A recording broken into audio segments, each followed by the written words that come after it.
Unmuted. नहीं, वो usually वो डायल बॉक्स आता है बात करते ही यू आर अनम्यूटेड करके। ओम श्री राम राम रामेति रमय रामं मनोरमे सहस्रनामं तत्तुल्यं राम नामं वरानने। ओम आपदामपहर्तारं दातारं सर्वसंपदां लोकाभिरामं श्रीरामं भूयो भूयो नमाम्यहम्। Namaskar. Namaskar. Today we read chapter 31, which has 24 verses. In this chapter, we see, accompanied by Sri Rama and Lakshmana and all the other rishis of Siddhashram, sage Vishwamitra proceeds northwards in the direction of Mithila to witness the bow sacrifice of King Janaka and breaks his journey on the bank of the Sona river at sunset. आज हम बालकांड के 31 सर्ग अर्थात 31वें सर्ग का पठन पाठन एवं श्रवण करेंगे, जिसमें श्री राम, लक्ष्मण तथा ऋषियों सहित विश्वामित्र का मिथिला को प्रस्थान तथा मार्ग में संध्या के समय सोनभद्र तट पर विश्राम का विवरण दिया गया है। इसमें 24 श्लोक हैं। अथ ताम रजनीम तत्र कृतार्थौ राम लक्ष्मणौ उषतूर मुदितौ वीरो प्रहृष्टेन अंतरात्मना। तदंतर विश्वामित्र के यज्ञ की रक्षा करके कृतकृत्य हुए श्री राम और लक्ष्मण ने उस यज्ञशाला में ही वह रात बिताई। उस समय वे दोनों वीर बड़े प्रसन्न थे। उनका हृदय हर्षोल्लास से परिपूर्ण था। Delighted on having accomplished their purpose in the shape of protecting the sacrifice of Vishwamitra, the two heroes, Sri Rama and Lakshmana, then spent that night with a most cheerful mind in the sacrificial hall of Vishwamitra at Siddhashram itself. प्रभातायाम तुषर्वर्याम कृतपौर्वा णिक क्रियो विश्वामित्र ऋषिंश च आन्यान सहिता वभिजगमतुः। रात बीतने पर जब प्रातः काल आया तब वे दोनों भाई पूर्वाह्न काल के नित्य नियम से निवृत्त होकर विश्वामित्र मुनि तथा अन्य ऋषियों के पास साथ साथ गए। Having finished their morning duties at the close of night, the two brothers, for their part, sought together Vishwamitra and all the other rishis. अभिवाद्य मुनि श्रेष्ठम ज्वलंतमेव पावकम उचितुः परमोदारम वाक्यम मधुरभाषिणौ। वहां जाकर उन्होंने प्रज्वलित अग्नि के समान तेजस्वी मुनि श्रेष्ठ विश्वामित्र को प्रणाम किया और मधुर भाषा में यह परम उदार वचन कहा। Greeting Vishwamitra, the foremost of sages, who shone as a blazing fire, the two sweet-tongued brothers made the following highly noble submission. इमौ स्म मुनि शार्दूल किंकरौ समुपागतौ आज्ञापय मुनि श्रेष्ठ शासनम करवाव किम। मुनि प्रवर, हम दोनों किंकर आपकी सेवा में उपस्थित हैं। मुनि श्रेष्ठ, आज्ञा दीजिए, क्या सेवा करें। Here are we, your servants, present before you, O tiger among hermits. Tell us, O jewel among sages, what injunction of yours should we now carry out? एव मुक्ते तयोर वाक्ये सर्व एव महर्षयः विश्वामित्रं पुरस्कृत्य रामं वचनं ब्रुवन्। उन दोनों के ऐसा कहने पर वे सभी महर्षि विश्वामित्र को आगे करके श्री रामचंद्र जी से बोले। At the aforesaid submission of the two brothers, all the great rishis present there made the following reply to Sri Rama with the permission of Vishwamitra. मैथिलस्य नरश्रेष्ठ जनकस्य भविष्यति यज्ञः परम धर्मिष्ठस्तत्र यस्यामहे वयम्। नरश्रेष्ठ, मिथिला के राजा जनक का परम धर्ममय यज्ञ प्रारंभ होने वाला है, उसमें हम सब लोग जाएंगे। A most precious sacrifice is going to be performed, O jewel among men, by Janaka, the king of Mithila. We should immediately go there to Mithila. त्वं च एव नर शार्दूल सहस्माभिर्गमिष्यसि अद्भुतं च धनुरत्नं तत्र त्वं द्रष्टुम रहसि। पुरुष सिंह, तुम्हें भी हमारे साथ वहां चलना है।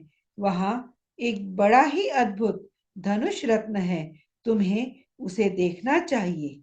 You too must accompany us, O tiger among men. There you ought to see a marvelous jewel among bows. तद्धि पूर्वं नरश्रेष्ठ दत्तं सदसि दैवतेः अप्रमेय बलम घोरम मखे परम भास्वरम। पुरुष प्रवर, पहले कभी यज्ञ में पधारे हुए देवताओं ने जनक के किसी पूर्व पुरुष को वह धनुष दिया था। वह कितना प्रबल और भारी है, इसका कोई मापतोल नहीं है। वह बहुत ही प्रकाशमान एवं भयंकर है।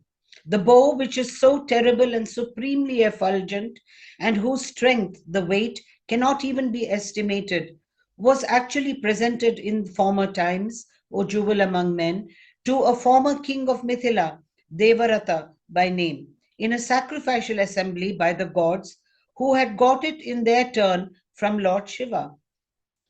नास्य देवा न गंधर्वा नासुरा न च राक्षसाः क्रतुमारोपणं शक्ता न कथंचन मानुषाः। मनुष्यों की तो बात ही क्या है, देवता, गंधर्व, असुर तथा राक्षस भी किसी तरह उसकी प्रत्यंचा नहीं चढ़ा पाते। Neither gods, nor Gandharvas, nor demons, nor ogres are able to bend this bow. Forget about human beings able to do it. धनुष्टस्य वीर्यं हि जिज्ञासन्तो महीक्षितः न शेकुरा रोपयितुम राजपुत्रा महाबलाः। उस धनुष की शक्ति का पता लगाने के लिए कितने ही महाबली राजा और राजकुमार आए, किंतु कोई भी उसे चढ़ा ना सके। Eager to gauge its strength, even very mighty kings and their princesses failed to bend it.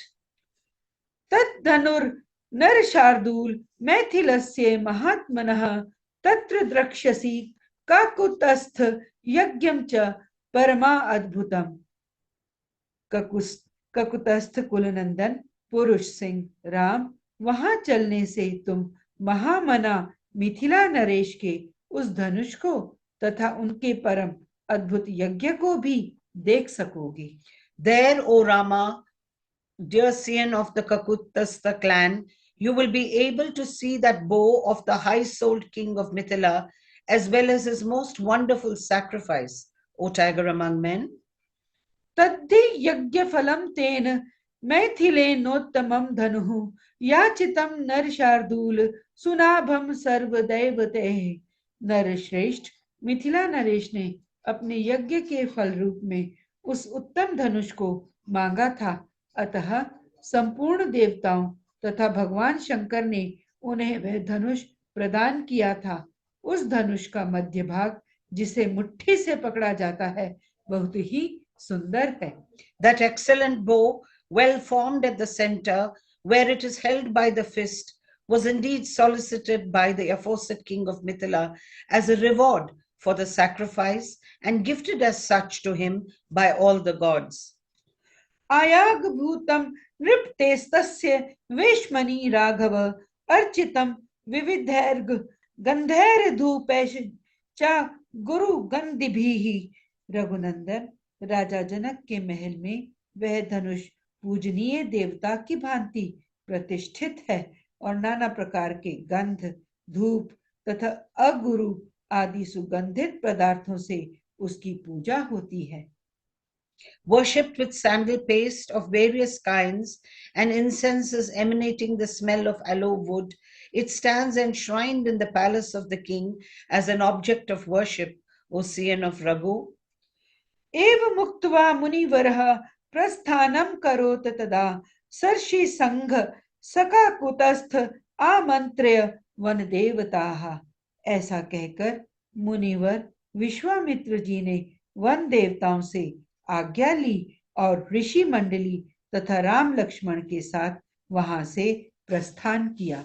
Saying so, through the other sages, Vishwamitra, the foremost of sages, presently set out on the journey, accompanied by a host of rishis, as well as by Sri Rama and Lakshmana, the two scions of the Kakutastha clan, taking leave of the Selavan deities in the following words. स्वस्ति वो अस्तु गमिष्यामि सिद्धः सिद्धाश्रमं दहम उत्तरे जहनवी तीरे हिमवंतम शिलोच्चयम। चलते समय उन्होंने वन देवताओं से कहा, मैं अपना यज्ञ कार्य सिद्ध करके इस सिद्धाश्रम से जा रहा हूं। गंगा के उत्तर तट पर होता हुआ हिमालय पर्वत की उपत्यका में जाऊंगा। आप लोगों का कल्याण हो। May good betide you all, accomplished of purpose. I shall proceed from Siddhashram to the Himalaya mountains on the northern bank of the holy Ganga river. इत्युक्त्वा मुनिशार्दूलः कौशिकः स तपोधनः उत्तरामुद्दिश्य प्रस्थात उमुप चक्रमे। ऐसा कहकर तपस्या के धनी मुनि श्रेष्ठ कौशिक ने उत्तर दिशा की ओर प्रस्थान आरंभ किया। Having observed thus the celebrated sage Vishwamitra, a scion of the Kusha clan, a tiger among hermits, and rich in asceticism, made ready to depart in the northerly direction.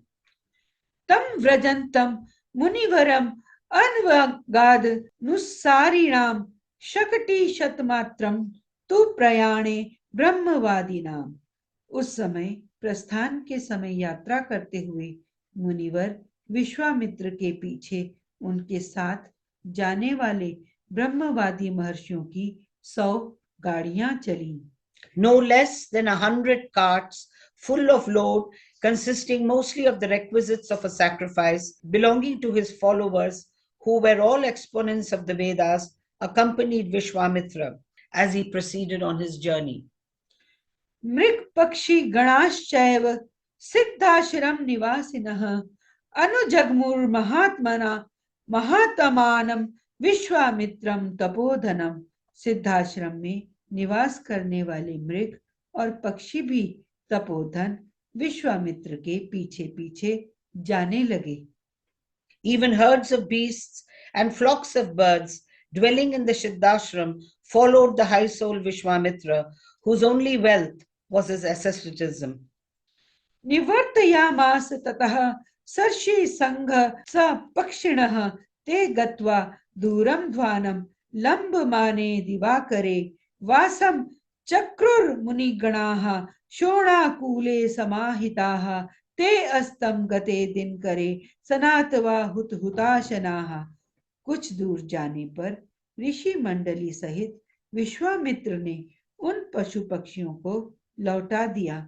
फिर दूर तक का मार्ग तय कर लेने के बाद जब सूर्य अस्ताचल को जाने लगे तब उन ऋषियों ने पूर्ण सावधान रहकर शोणभद्र के तट पर पड़ाव डाला। जब सूर्य देव अस्त हो गए तब स्नान करके उन सब ने अग्निहोत्र का कार्य पूर्ण किया। विश्वामित्रं पुरस्कृत्य निषेधुर्मितोजसः रामो अपि सहसो मित्रिर्मुनीन् स्थानभिपूजय च अग्रतो निषादात् विश्वामित्रस्य धीमतः।